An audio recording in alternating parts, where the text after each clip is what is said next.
ఏదైతే ఉందో రక్తంలో శక్తినిచ్చేటువంటి పదార్థాలు ఆల్రెడీ ఉన్నాయి కాబట్టి ఆ ఉండేటువంటి ఆ భాగం ఏదైతే ఉందో అలా మనం తినేటువంటి ఫుడ్ అంతా కూడా ఈ చిన్న పేగులో ఉండేటువంటి ముడతల ద్వారా ఎందులోనికి పోతుంది, రక్తనాళంలోకి పోతే ఈ రక్తనాళంలో నుండి బ్లడ్ రక్తం ఏం చేస్తుంది అని అంటే శరీరంలోని అన్ని భాగాలకు సప్లై చేసి ఆక్సిజన్ తో చర్య పొంది, ఎందుకంటే గ్లూకోజ్ రూపంలో మనం శక్తిని అనేటువంటిది లోపలికి పంపిస్తాం.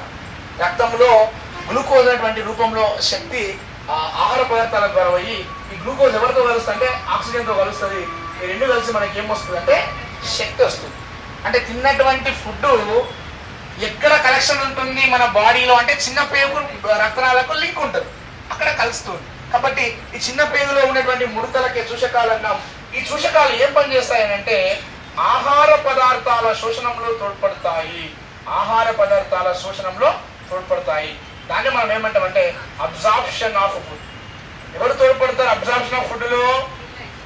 పిల్లై చూషకాలు ఆహార పదార్థాల శోషణంలో తోడ్పడతాయి. కాబట్టి ఈ రకంగా మనము ఒకసారి జాగ్రత్తగా గమనించినట్లయితే ఆహారము నోరు నుంచి ఎక్కడ వచ్చింది? ఆస్యకోరం గ్రసని, గ్రసం నుంచి ఆహారవాహిక, ఆహారవాహిక నుంచి స్టమక్ జీర్ణాశయం, జీర్ణాశయం నుంచి చిన్న పేగు. ఇప్పుడు చిన్న పేగులో జీర్ణక్రియ అయిపోయిన తర్వాత రక్తంలోనికి ఎప్పుడైతే శక్తినిచ్చే పదార్థాలు చూషకాల ద్వారా ఎంటర్ అవుతాయో, ఎంటర్ అయిన తర్వాత